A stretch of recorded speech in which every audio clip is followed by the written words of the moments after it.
insulin. We welcome Eli Lilly's actions. I do want to stress that we would already have a cap of $35 for children and adults as well as people on Medicare if Republicans had joined with us when we passed the $35 cap on Medicare. There was a budget point of order where they could force 60 votes, and then they all voted no. So we would have it for everyone right now if Republicans had joined us. But this is good news. And the bottom line is we need to make sure it's available for everybody, every child, every adult, everybody in our country. It's a drug that's been around for 100 years, and there was no reason that people are paying as much as they're paying right now. Now on to the report. We do have this report and welcome your taking a close look at it. Let me just say that it is based on specific proposals and information that has been put out by Republicans. They're vowing to balance the federal budget in 10 years by two things: embracing proposals from former Trump OMB director Russ Vought, who, according to published reports, has sold many Republicans on proposals to obliterate almost all major forms of federal spending, especially programs that benefit low-income Americans. And then we have the House Republicans have promised to revive not only his 10-year budget plan, but the House Republican Study Committee 2023 budget. So when we're looking at what they've put forward and they said that they're going to do, that's what this report is based on. And the bottom line is it's extreme. These extreme proposals benefit the wealthy and well-connected and hurt American families.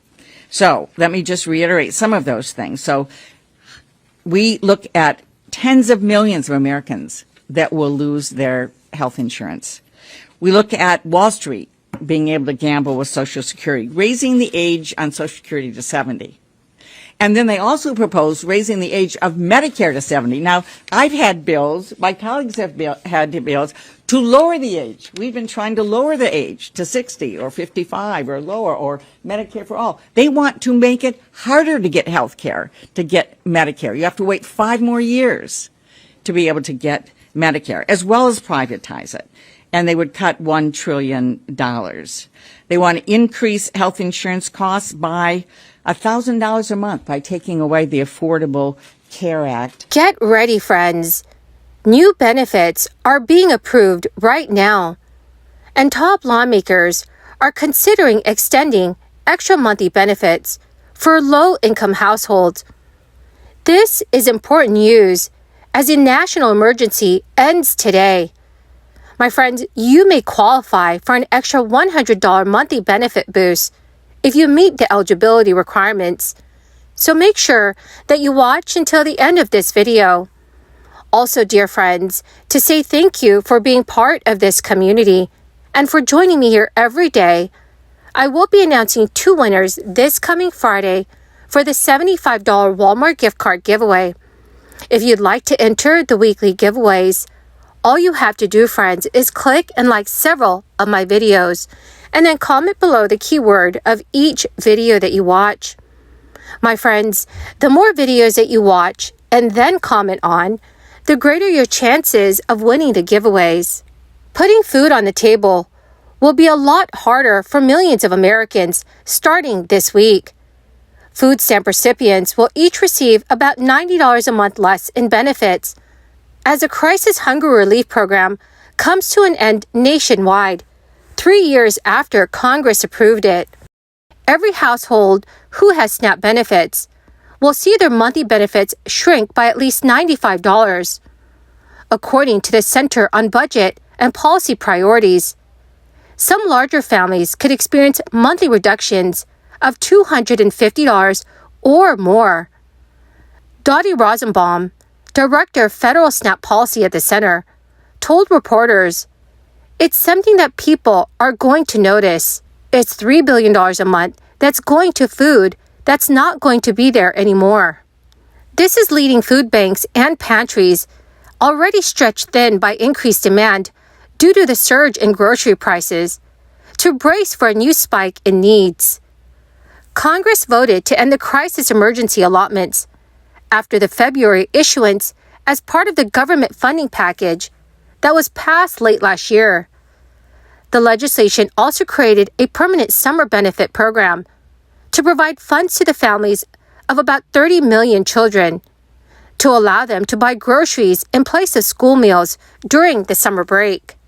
The cut in food stamps will be felt in the 32 states and the District of Columbia that were still providing the emergency allotments, which increased monthly benefits to the maximum for the household size, or at least $95 a month. About 18 other states had already ended their crisis benefits. More than 42 million Americans received food stamps as of November 2022. Without the crisis boost, the average food stamp benefit will come out to about $6 per person per day in 2023, instead of $9, and this is according to the center. Food stamp recipients in states that already terminated the program are also feeling the pinch. Those who reside in these states report higher rates of skipping meals, eating less, relying on others for meals, and also visiting food pantries than their peers in states that had continued the emergency allotments. And at the same time, the majority of its clients in all states say they have less than $25 on hand to cover food expenses. The emergency allotments kept 4.2 million people out of poverty in 2021, lowering poverty by nearly 10% and child poverty by 14%. In addition to the cessation of the emergency allotments, some food stamp recipients could see additional hurdles. The emergency allotments kept 4.2 million people out of poverty in 2021, lowering poverty by nearly 10% and childhood poverty by 14%. In addition to the cessation of the emergency allotments, some food stamp recipients could face additional hurdles once a public health emergency ends on May 11, 2023. Several other crisis provisions will terminate at the same time. This includes suspension of the 3-month time limit for certain adults without disabilities and without children who are not working, the expansion of the eligibility to certain college students, and the additional flexibilities for states to help them manage their workloads. Millions more Americans are also going to food banks. This is coming at a time when food banks are already grappling with very high inflation. About 3/4 of food banks reported that the ending of the emergency allotments has driven up demand. Many food stamp recipients did not have a notice in the states that had already terminated the boost. So, dear friends, what are your thoughts about our government reducing the SNAP benefits? Please let me know what your thoughts are in the comments section below. But friends, there are lawmakers that are trying to pass new relief legislation for their residents. Lawmakers on Beacon Hill are taking up the issue and will discuss funding that would extend the extra payments for Massachusetts families. Governor Maura Healey put aside $130 million in her supplemental budget to keep the extra SNAP benefits going for a few more months.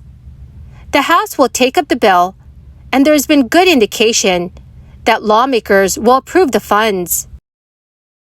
The proposal would provide SNAP recipients with 40% of their previously enhanced allotment for another 3 months. New Jersey Governor Phil Murphy has already signed a new bill that will help New Jersey families. The new law states that families enrolled in the SNAP program will continue to receive $95 for several more months. Well, my magnificent and marvelous friends, that is the end of my daily stimulus update video for this Tuesday. Thank you, dear friends, for being part of this community and for being here every single day. My friends, to say thank you, I will be announcing 2 winners this coming Friday for the Walmart gift card giveaway. If you'd like to enter the giveaways, friends, all you have to do is click and like several of my videos and then comment below the keyword of each video that you watch. My friends, the more videos that you watch and then comment on, the greater your chances, friends, of winning the giveaways. Thank you and have a wonderful and very blessed week.